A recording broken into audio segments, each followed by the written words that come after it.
अरे भाई, बुढ़ापे का कोई इलाज नहीं होता। 80 पार कर चुके हैं, अब बस सेवा कीजिए।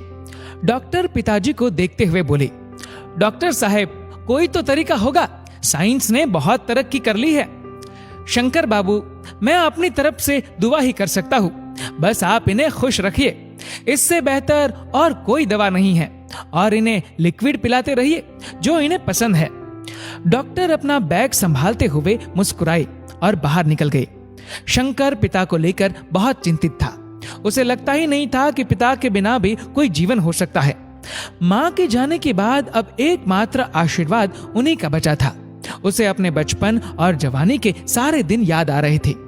कैसे पिता हर रोज कुछ न कुछ लेकर ही घर घुसते थे। बाहर हल्की हल्की बारिश हो रही थी। ऐसा लगता था जैसे आसमान भी रो रहा हो। शंकर ने खुद को किसी तरह समेटा और पत्नी से बोला, सुशीला, आज सबके लिए मूंग दाल के पकोड़े, हरी चटनी बनाओ, मैं बाहर से जलेबी लेकर आता हूँ। पत्नी ने दाल पहले ही भिगो रखी थी। वह भी अपने काम में लग गई। कुछ ही देर में रसोई से खुशबू आने लगी पकोड़ों की। शंकर भी जलेबियां ले आया था। वह जलेबी रसोई में रख पिता के पास बैठ गया। उनका हाथ अपने हाथ में लिया और उन्हें निहारते हुए बोला, बाबा, आज आपकी पसंद की चीज लाया हूं, थोड़ी जलेबी खाएंगे? पिता ने आंखें झपकाई और हल्का सा मुस्कुरा दिए। वह अस्फुट आवाज में बोले, पकोड़े बन रहे हैं क्या? हाँ बाबा, आपकी पसंद की हर चीज अब मेरी भी पसंद है। अरे सुषमा, जरा पकोड़े और जलेबी तो लाओ।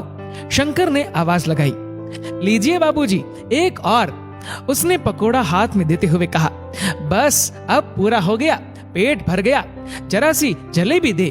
पिता बोले। शंकर ने जलेबी का एक टुकड़ा हाथ में लेकर मुंह में डाल दिया।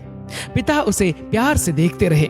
शंकर, सदा खुश रहो बेटा, मेरा दाना पानी अब पूरा हुआ। पिता बोले, बाबा, आपको तो सेंचुरी लगानी है, आप मेरे तेंदुलकर हो। आंखों में आंसू बहने लगे थे। वह मुस्कुराए और बोले, तेरी माँ पवेलियन में इंतजार कर रही है, अगला मैच खेलना है, तेरा पोता बनकर आऊंगा, तब खूब खाऊंगा बेटा। पिता उसे देखते रहे। शंकर ने प्लेट उठाकर एक तरफ रख दी, मगर पिता उसे लगातार देखे जा रहे थे। आंख भी नहीं झपक रही थी। शंकर समझ गया कि यात्रा पूर्ण हुई।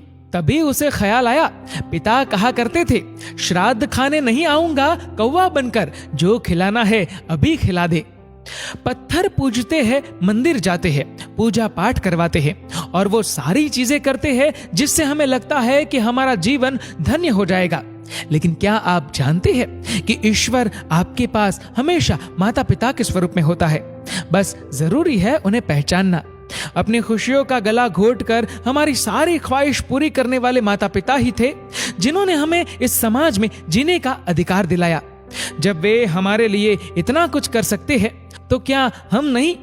मेरा तो ये मानना है, माता पिता के जीते जी उन्हें सारे सुख देना ही वास्तविक श्राद्ध है। माँ बाप का सम्मान करें और उन्हें जीते जी खुश रखें। दोस्तों, इस वीडियो को लेकर